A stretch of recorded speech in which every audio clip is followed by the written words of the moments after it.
Alhamdulillahi Rabbil Ka'bah wa qiblati ummati ammah wassalatu wassalamu ala rasulillah la hawla wa la quwata illa billah.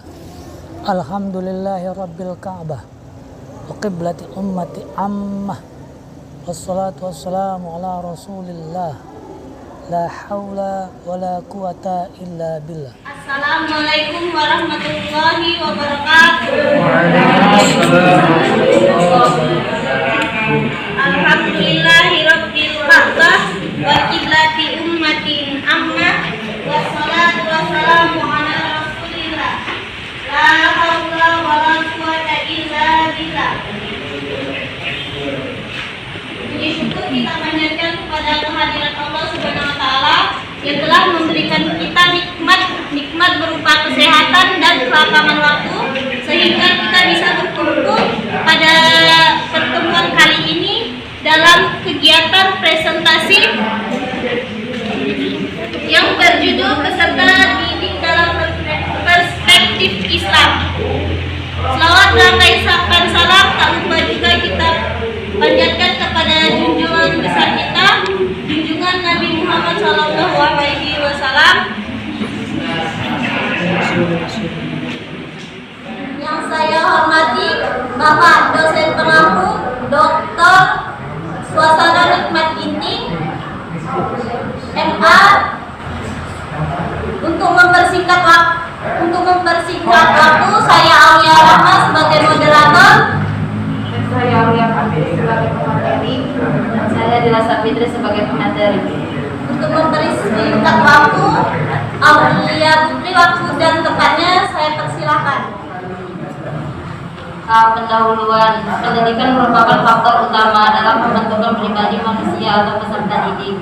Pendidikan sangat berperan dalam membentuk baik atau buruknya pribadi manusia atau peserta didik menurut ukuran normatif.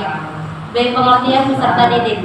Peserta didik sebagaimana dipahami dalam pengertian yang paling tradisional adalah anak-anak yang tengah menempuh proses pendidikan di lembaga-lembaga pendidikan tertentu. Pengertian semacam ini kerap kali dipahami dan digunakan oleh awam untuk menjelaskan makna peserta didik. Muta'alim. Muta'alim adalah orang yang sedang diajar atau orang yang sedang belajar. Muta'alim erat kaitannya dengan mu'alim karena mu'alim adalah orang yang mengajar, sedangkan muta'alim adalah orang yang diajar. B. Mutarabbi. Mutarabbi adalah orang yang dididik dan orang yang diasuh dan orang yang dipelihara. C. Muta'atib. Muta'atib adalah orang yang diberi tata cara sopan santun atau orang yang dididik untuk menjadi orang yang baik dan berbudi.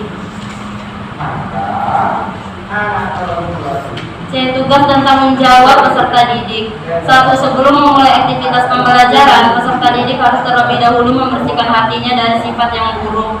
2. Peserta didik belajar harus dengan maksud mengisi jiwanya dengan berbagai keutamaan untuk mendekatkan diri kepada Allah. 3. Bersedia mencari ilmu ke berbagai tempat yang jauh sekalipun. D. Etika peserta didik dalam Islam. Menurut Al-Ghazali ada 11 kewajiban peserta didik, yaitu 1. Belajar dengan niat ibadah dengan rangka takarrub kepada Allah Subhanahu wa taala, sehingga dalam kehidupan sehari-hari anak didik dituntut untuk mensucikan jiwanya dari akhlak yang rendah dan watak yang tercela. 2. Mengurangi kecenderungan pada duniawi daripada masalah ukhrawi. 3. Bersifat tawadhu dengan cara meninggalkan kepentingan pribadi untuk kepentingan pendidikannya. Paradigma peserta didik dalam pendidikan Islam. Dalam proses belajar mengajar, seorang pendidik harus sedapat mungkin memahami hakikat peserta didiknya sebagai subjek dan objek pendidikan. Aspek-aspek peserta didik.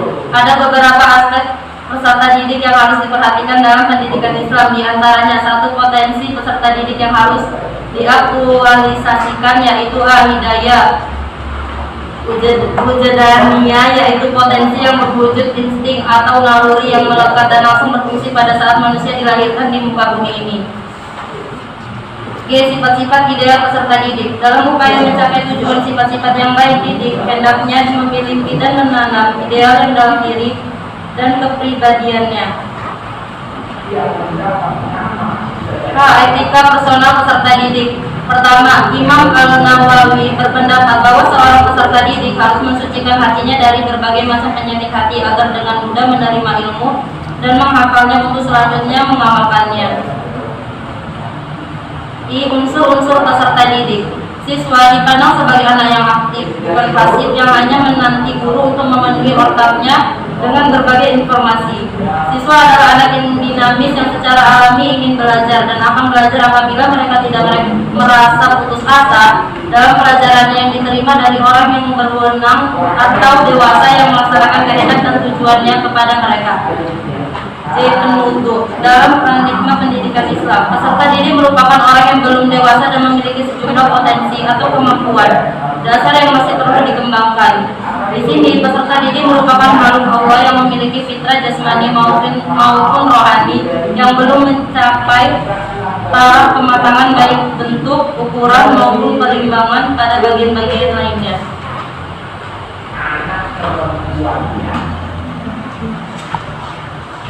Baiklah, sekian presentasi kami. Kami akan membuka sesi tanya jawab. Bismillahirrahmanirrahim. Assalamualaikum warahmatullahi wabarakatuh. Nama saya Muhammad Fadil Ramadan Nasution, ingin bertanya kepada kedua. Coba jelaskan secara detail tugas dan tanggung jawab peserta didik dalam perspektif Islam. Terima kasih. Wassalamualaikum warahmatullahi wabarakatuh.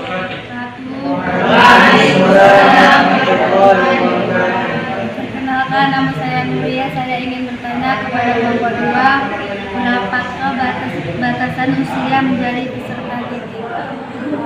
Assalamualaikum warahmatullahi wabarakatuh. Saya akan menjawab pertanyaan dari Nuria. Berapakah batasan usia menjadi peserta didik? Usia menjadi peserta didik dari umur 7 tahun atau paling rendah 6 tahun per 1 unit tahun berjalan. Assalamualaikum warahmatullahi wabarakatuh. Saya akan menjawab pertanyaan yang kedua dari Muhammad Fadli.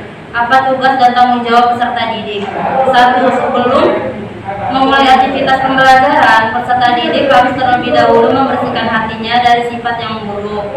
2. Peserta didik belajar harus dengan maksud mengisi jiwanya dengan berbagai keutamaan untuk mendekatkan diri kepada Allah. 3. Bersedia mencari ilmu ke berbagai tempat yang jauh sekalipun. 4. Tidak terlalu sering menukar guru dan hendaklah berpikir panjang sebelum menukar guru.